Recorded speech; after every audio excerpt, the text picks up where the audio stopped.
12 of the last 14 World Cups have lost their host country money. Not a little money. Sometimes billions. And yet, every 4 years, multiple cities still line up, practically begging FIFA for the privilege of hosting it. This isn't bad luck. It isn't poor planning either, at least not entirely. It's something stranger, a psychological trap that convinces smart, capable governments to repeat the same expensive mistake, decade after decade, in plain sight. Today we're breaking down exactly why that happens. Not the surface-level economics, the psychology underneath it. Because once you understand this, you'll start seeing the exact same pattern in places that have nothing to do with football at all. Let's start with the receipts. South Africa hosted in 2010 and spent roughly $9 billion preparing for it. Brazil hosted in 2014, spent around $15 billion, and the lead-up to the tournament was marked by public riots over the spending. Qatar hosted in 2022 and spent an estimated $220 billion, making it, by a massive margin, the most expensive World Cup ever staged. For context, that's more than the entire annual economic output of many countries. Independent economists who study these events, not the ones hired by host committees to produce glossy promotional reports, but actual academic researchers with no stake in the outcome, have looked at the historical data and reached a consistent conclusion. 12 of the last 14 World Cups have resulted in net financial losses for the host nation. Not smaller gains than hoped. Losses. So here's the obvious question. If the data is this consistent, this well documented, this easy to find, why does any city ever bid for this again? It's worth noting the rare exceptions, because they actually sharpen the point rather than undermine it. Germany's hosting in the 1990s produced a modest, genuine short-term economic gain, but largely because the country already had nearly all the stadiums it needed, with little new construction required. The United States hosted in 1994 during a period when the sport itself was still establishing a foothold domestically, and the tournament served less as a profit center and more as a launchpad for growing the game. Both cases share something the failures don't: low new construction costs and realistic, modest goals going in. That's not the pattern most bids follow. Most bidding cities aren't working from a position of "we already have the infrastructure." They're promising to build it, fast, under a fixed deadline, and betting that the spending will pay for itself.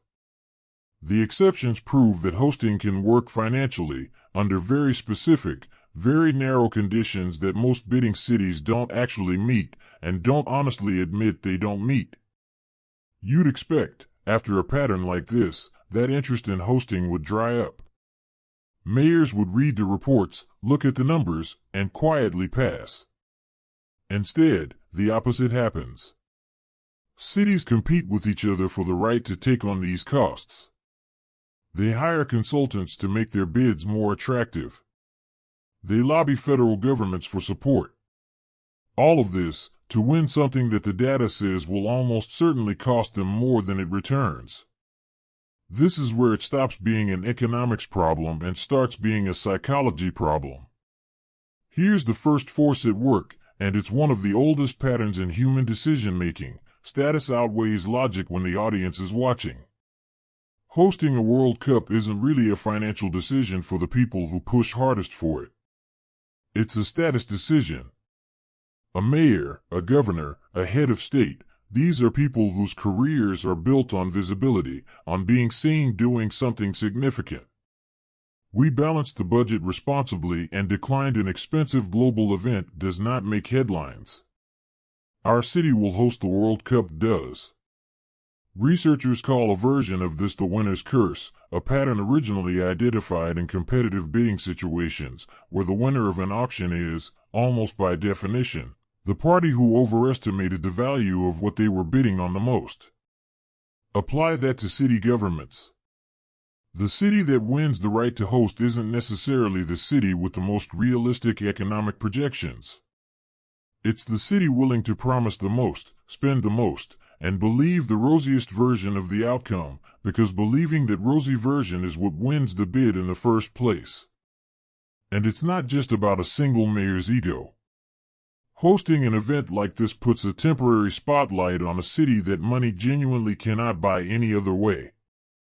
Officials in Texas have openly described the opportunity in exactly these terms, not as a sales tax calculation, but as a chance to show the rest of the world that their city is a modern, serious, global player, the kind of place worth doing business with.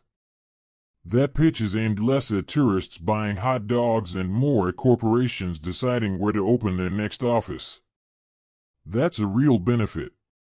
It's just nearly impossible to put a dollar figure on it, which means it's also nearly impossible to weigh honestly against a guaranteed 9-figure construction and security bill. When a benefit is vague and a cost is precise, the vague benefit almost always gets oversold, because nobody can immediately prove it wrong. This is the first piece of the trap. The people making the hosting decision aren't optimizing for their city's bank account. They're optimizing for a moment of global attention, and global attention has a way of making bad math feel acceptable.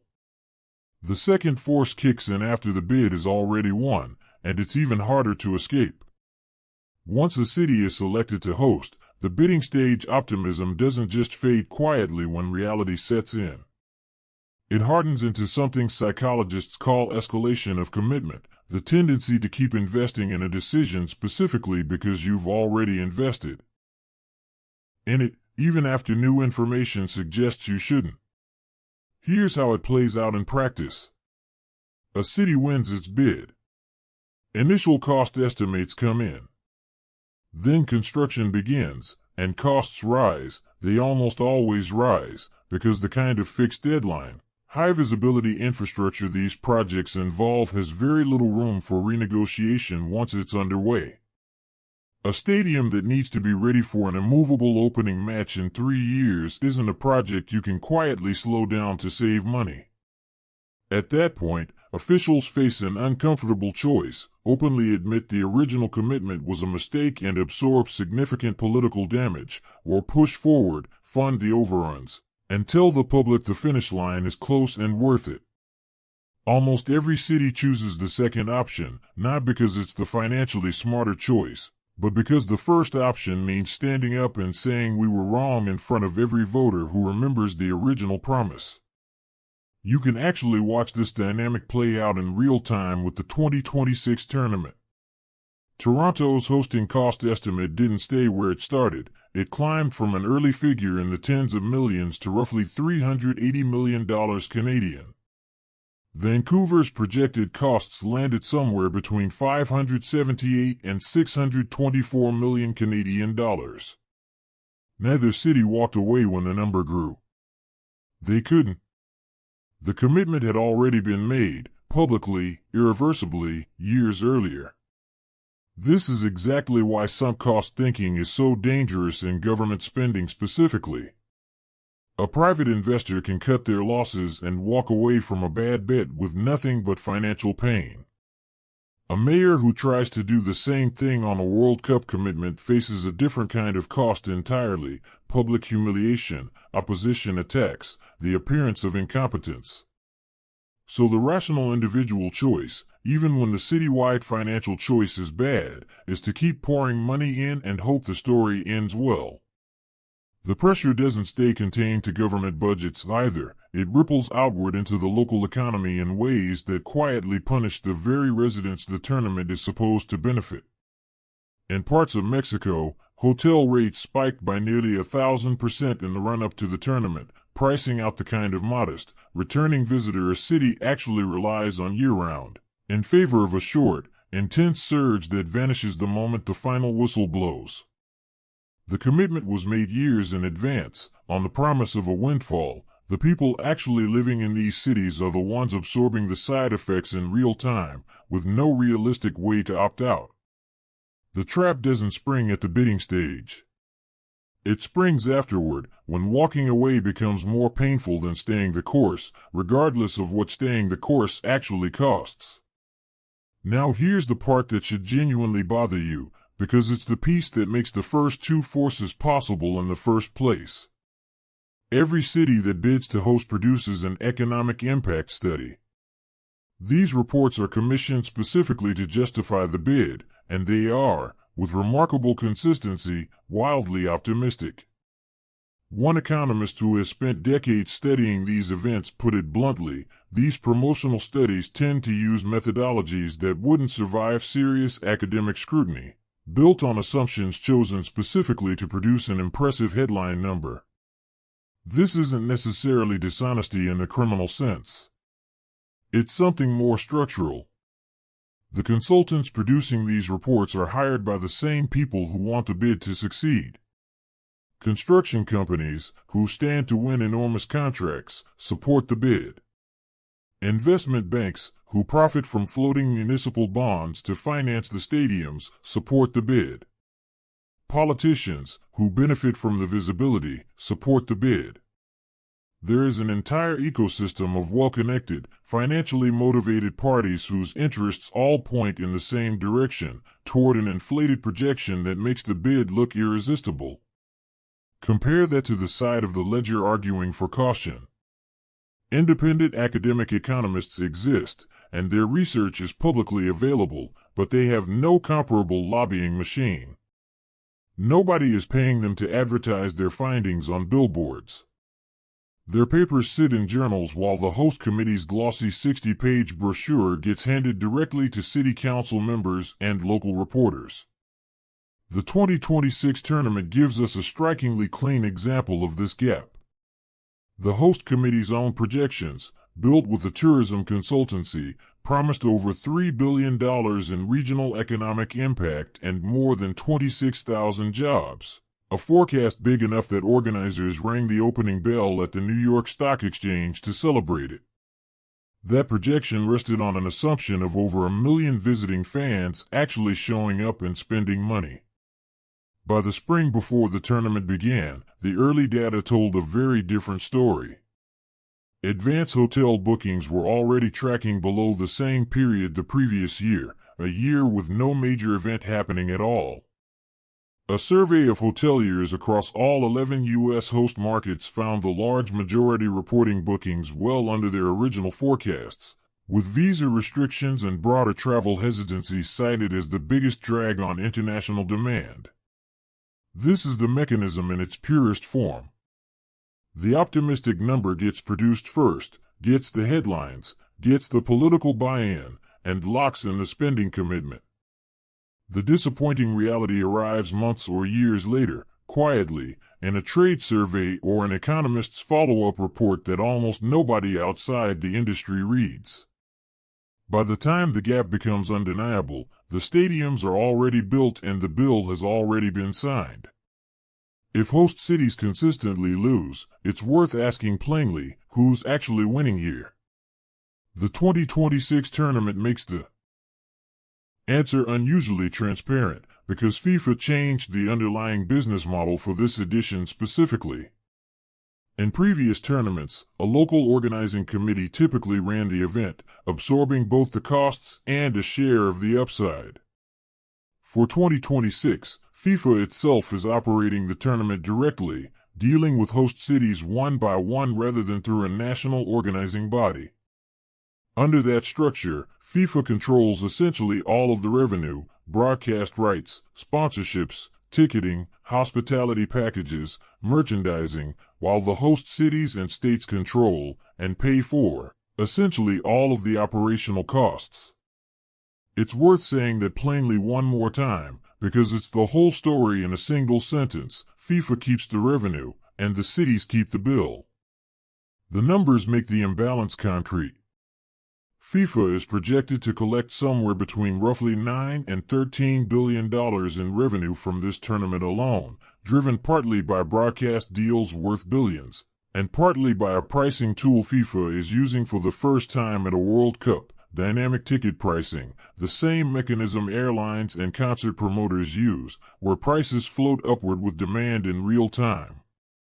A federation-only entry ticket starts as low as $60.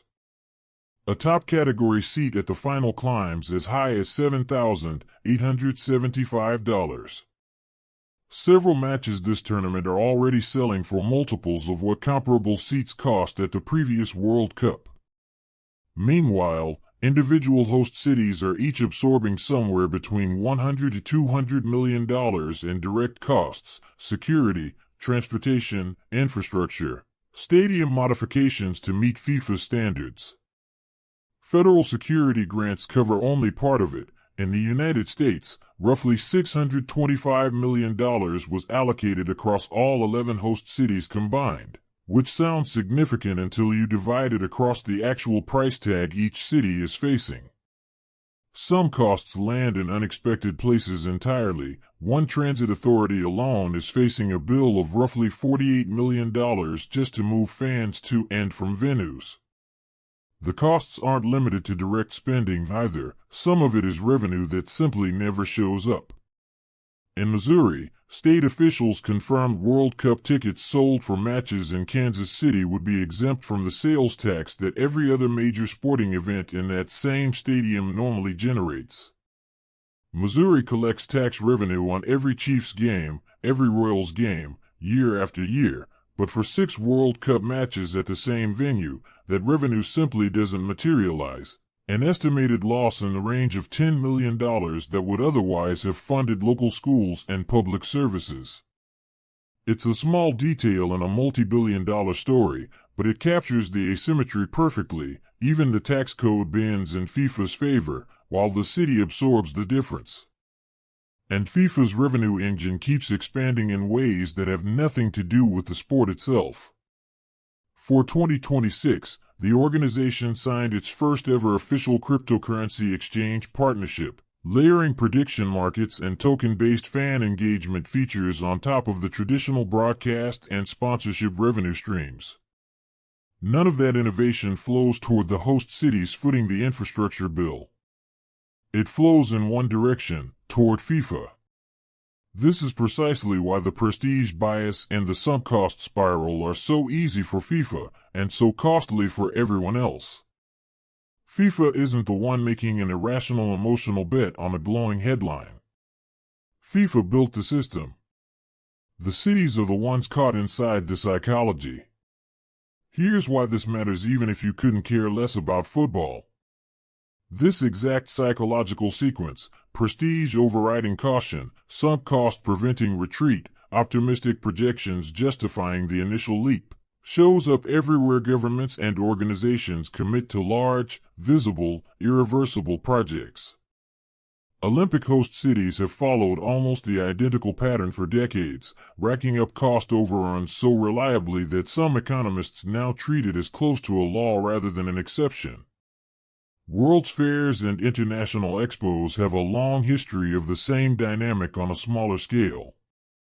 Even outside of mega events, you'll find this exact shape in corporate boardrooms. A flagship project gets approved on an optimistic forecast, costs balloon, and by the time the numbers turn ugly, walking away feels more career-threatening than continuing to fund it. Once you can see this loop clearly, you start noticing it everywhere. In your own city's next transformative infrastructure announcement, in a company's next game-changing initiative, even in personal decisions where status and sunk cost quietly override the actual math. The World Cup just happens to be the cleanest, most publicly documented version of it, because the numbers are public, the promises are public, and the gap between them is public too.